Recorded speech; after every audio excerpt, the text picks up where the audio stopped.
Telstar 1 and its revolutionary impact on the world. Today, most people worldwide can easily watch the FIFA World Cup live as it happens from the comfort of their own homes. Or, people can watch the latest episode of their favorite series as soon as it's aired.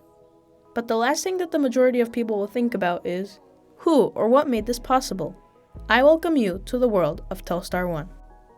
Telstar 1's creation and launch were critical to the development of communicational technology and to the expansion of the frontier of transatlantic communication, because it introduced a whole new way to solve global problems by expanding knowledge and understanding between nations, and later set the path for more advanced satellites which have been and currently are working to make the world a better place.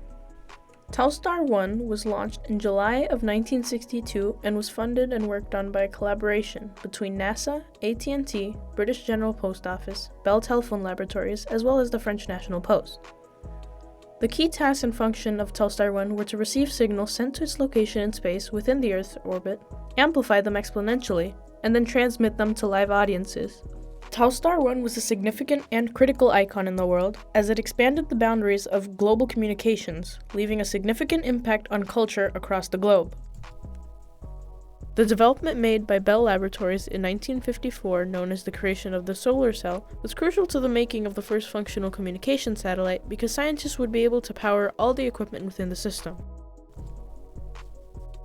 Another piece of technology which was invented during this time was the transistor. It was made by John Bardian, William Shockley, and Walter Brattain in 1947.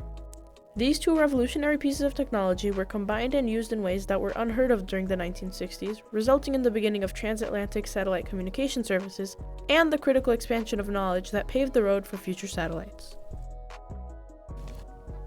The increasing necessity for a communications satellite and newly developed technology required for such an idea prior to the launch of Telstar 1 was a key part of its story.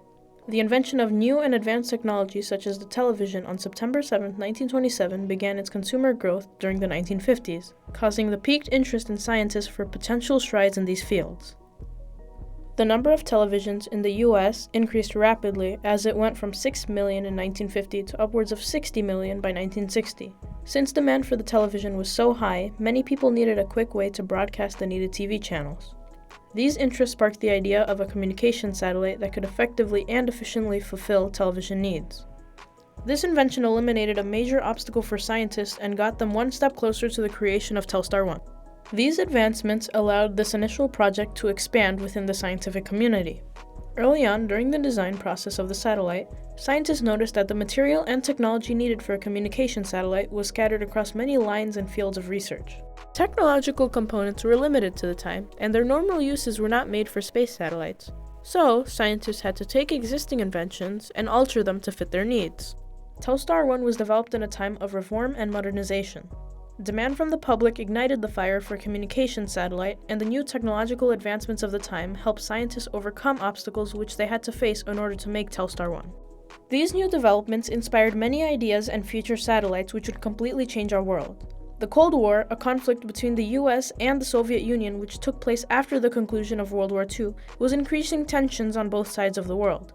On the top of having to figure out how to go about with the Cold War, John F. Kennedy also had to think about what he would do in order to get the US ahead of the space race since Russia was winning during this time.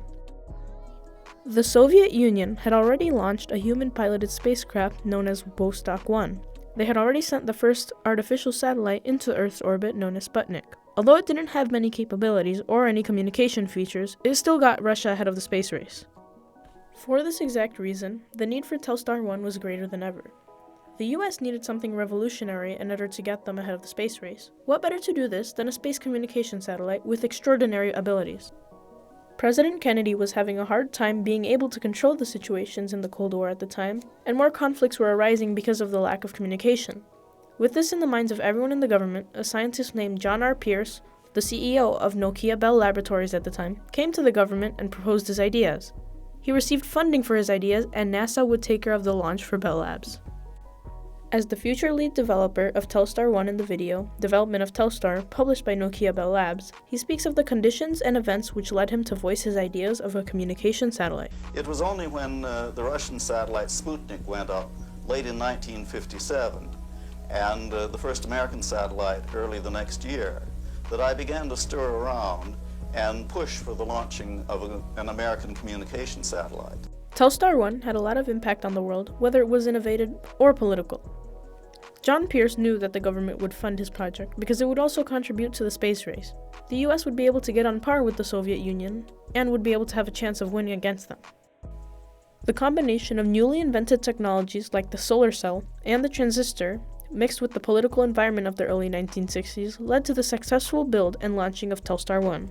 In short, the combination of the technological innovations and political environment of the US in the mid-1900s opened the perfect date for Telstar 1 to be born.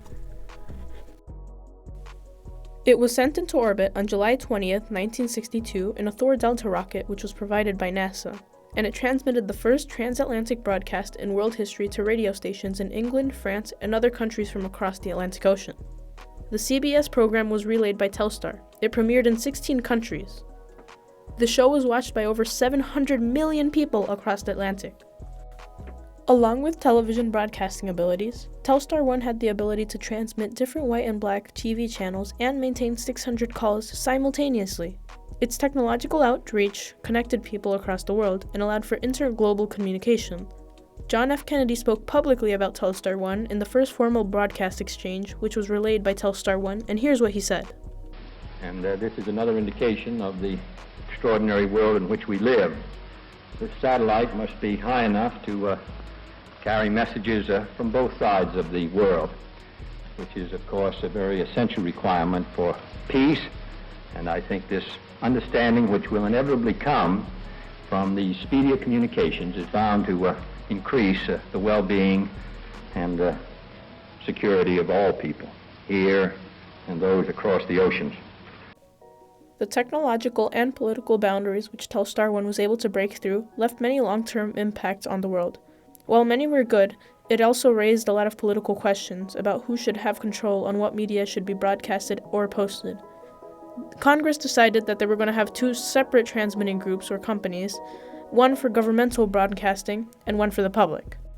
These companies continue to fulfill their jobs to this date by continuously repairing and building more satellites to keep the world connected.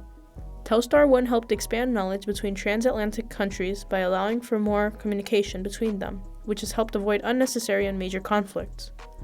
Telstar 1 fulfilled its purpose in orbit for several months until it eventually malfunctioned and its transmitter failed due to collision of the satellite and high levels of radiation residue left by a nuclear test known as Starfish Prime, which was conducted by the US. Not only did Telstar 1 transmit and help to broadcast signals throughout the Earth during its time in commission, but it was also able to give scientists and researchers a lot more knowledge about space exploration.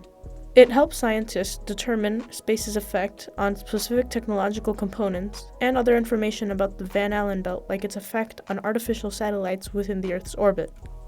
With this new experience and knowledge provided by Telstar 1, scientists of the time changed and improved their methods for the creation of future space technology which we use today. The Telstar 1 satellite was crucial to the development of advanced communication technology and to the development of the world.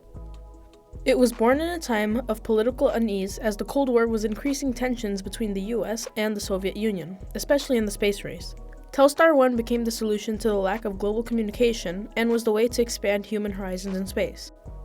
The expansion of the frontier of transatlantic communication by Telstar 1 was a vastly important step taken in the space race, allowing for the next step of progress in the communication frontier.